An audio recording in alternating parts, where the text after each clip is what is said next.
Martina Merz, great to have you here. You've been recognized and known as a leader for German European economy.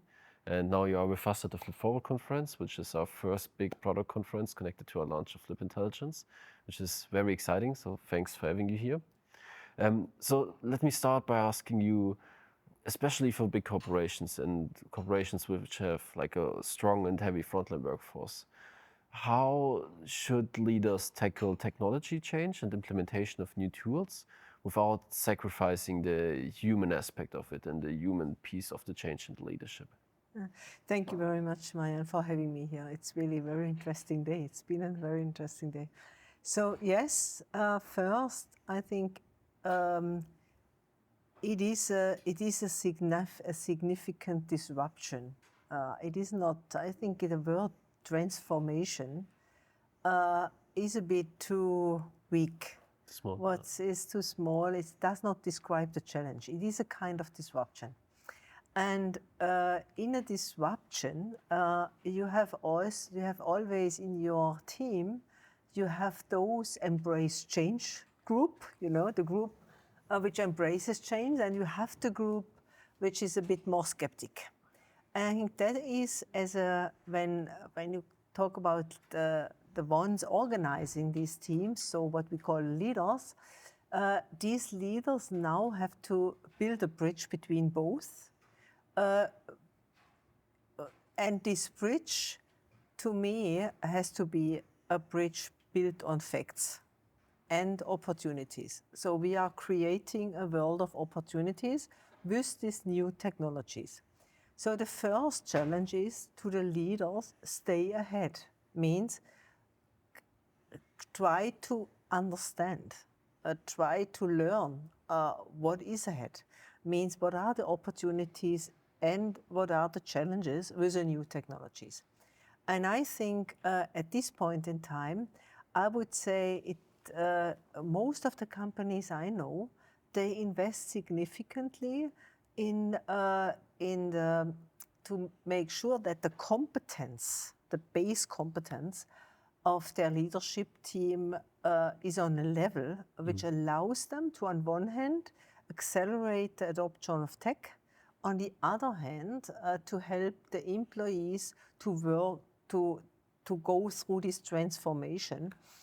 I think that's the challenge, and that requires tools now in this transformation, which help the leaders to understand what are the employees talking about when I'm not at the table.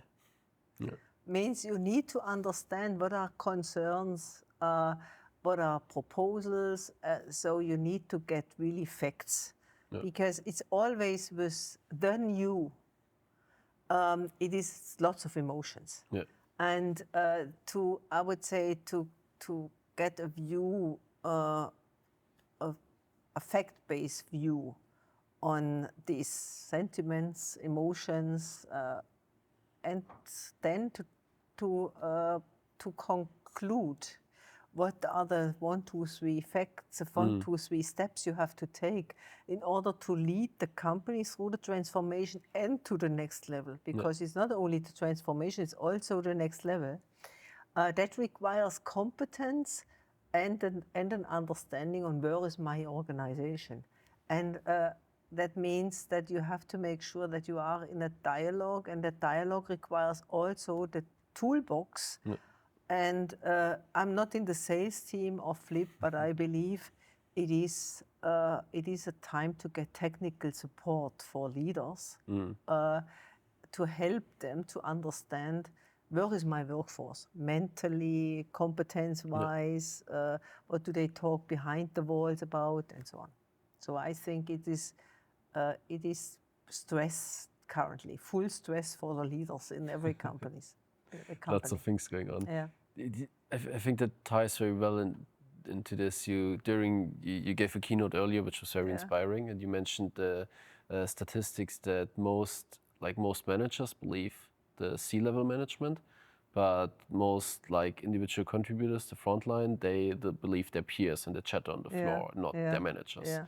Is that usually from your experience where the the corporate communication, corporate culture and change is breaking between the management level and the actual frontline? Oh, actually, I think this is a very interesting point that you come back to it, because now when I heard, I think it's a very interesting day, and I just had the pleasure to read, to be in the panel when Roman Zitzelsberger, so I think a pretty powerful member of the German IG Metall, when he talked about the challenges to master in this transformation. And the very interesting point is always the same, that you have to give people some things into their hand, which help them to, let me say, to express their concerns, and at the same time they get help. And I think this loop, the quicker you run through this loop, the quicker and the easier becomes the transformation. Because today there is already a lot of resistance built by, because everybody's talking AI, and the second word is regulation. How do we make sure that we reduce the risks of the AI adoption? And I do believe that the clear job is to get the employees, and with employees I mean every level of the organization, to see the opportunity of a dialogue based on technology, how quickly this dialogue delivers an information which you can base your next step on. So basically creating the channel for the employees to interact, but then also act on that interaction and make... Because I think the employees, and thanks that you come back, is employees believe their colleagues more. This was the statement of the Edelman Trust Barometer. And that means when you argue with the arguments of your employees, then of course they feel understood. And when they feel understood, they listen much more to what you say, because they immediately know my bosses understand me. And this is what creates credibility and support for your request, because you might say, okay, like guys, let's do this and that. And when they feel that you understand them because you take the data out of the communication, and of course the key challenge to master is that everybody sees an advantage, because people have to say yes to this tool. And so it's not an individual opinion you share, it is you create an analysis of sentiments, of thoughts, which you cannot trace back to the person. So that is where you have to have the trust of the people. But once they understand that your leadership decisions are based on their input and the loop, and you close the loop much quicker than with these boring questionnaire things, I think that creates a lot of support for leadership in a company. To ask a more personal question, you've been chairwoman of Thyssenkrupp and had other senior manager roles. Like, in such a position, how much do you think about the sentiment and how the frontline is feeling? Is that like, I think there's one study of Boston Consulting that about 6% of the time allocation of C-levels, but I think that's in the USA, is spent for frontline topics. But for you personally, like, how often was the frontline on the top of your mind? In my age already, Marian, I saw let me say, companies in different situations. Of course, when you run a company where you see growth and you work on the innovation growth, and you have companies where it's more that you are losing cash and you need to implement changes which are in a way painful. So of course, that changes then a little bit the topics and what you think about. But I have to say, what always was very important to me is asking myself, how can I contribute to my own organization. You know, what is what I think we should do, and then I had always my circles of and mixed circles. So try to find out how can I take this idea, how can I implement it? Sometimes I learned I cannot implement it because nobody understands it or nobody really sees it as a priority, or it's not the priority of the people. Yes, I think you have the advantage in the roles I had, that when you have a good relationship with your workers' representatives, they help you understand what you have to do in order to make the people feel proud for what they are doing. And when they feel proud for what they are doing or for whom they are working, then of course, you find very little resistance to change. Therefore, as you say, you need to have a channel to know what the people actually want and need. You have to have a channel, and today I think it is the informal and formal channels. But you have also, and this is why I believe, but the informal and formal channels take time. If you have an informal channel, because I consider that, for example, the Flip app, I consider the Flip app kind of an informal channel because you will not get the name as a boss. You know, you cannot trace it back to the source exactly, but you get the sentiment. So I consider it an informal but extremely direct source. Yes, when you organize all employees meetings, well, it's sometimes difficult because people often start the sentence, I heard from a colleague, so you don't know what colleague it was or whether it's opinion. But what I mean is it is an informal, however, extremely quick and very relevant information because you feel, okay, this is a kind of majority behind. Instead, it would not go up in the ranking in a tool like your app. Yeah, that's very interesting. So lots of thinking about information gathering and then acting on that information. So for other leaders who are now in the position, they often start if we start our discussions with them on what Flip can do for them and how to implement employee experience platforms and things like that, they often ask us, where should I start and how to best get such a project through the door. There, from your perspective, what's the best way to get a...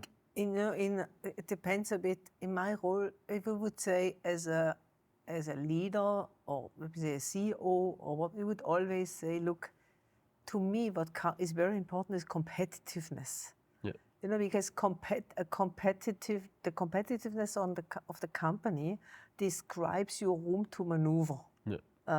It creates, of course, ideally the cash flow required. So it means competitiveness is a very important thing. And drivers of competitiveness can be very, you know, there are many drivers of competitiveness. So I would always start with the opportunity, saying this is definitely a driver of competitiveness. And this competitiveness is a driver of how many employees we have, how, you know, I think leaders should understand these transformative technologies. So should understand enough about that what I often call the dream. They should be able to tell the company what is in for us. Yes, there is in for us is competitiveness, but that's not what the dream is of many people because it's too far away from their actual work. So I think leaders must be able to take their employees along, you know, to drag them along and help them to understand that it is not just for the profits. It is a much bigger game when we talk about that you go through a transformation, a change, which all society goes through, and you have the opportunity to belong to the front runners. Isn't that better than being one of the latecomers? Absolutely. I think this can also be, you know, let us be the team who determines and defines the future of so many bigger than us, you know, our customers when you are a retailer. So I do believe the role of leaders is in whatever circumstance it is, the tomorrow is better than today. And you obviously are a leader because now I'm getting excited Yeah. as well, which is very cool. You know, That's it can amazing. even be difficult, you know, sometimes it sounds a bit naive, but you know, when you have to reduce your workforce or you change your owner, there must be a leader who is not able to summarize the actions to take in a positive narrative. I would say is not a good leader. I would say I would never trust that such a guy or a lady can really take the team through a difficult period. Because there's not only good stories, there's not only easy moves, but if there is no reasoning which finds the hearts and the brain, then I think it's very difficult for you to make a better place, a better company for tomorrow. So thank you so much, Martina, for your time and for your insights. Thank you, And Marian. looking forward to the rest of the conference with you.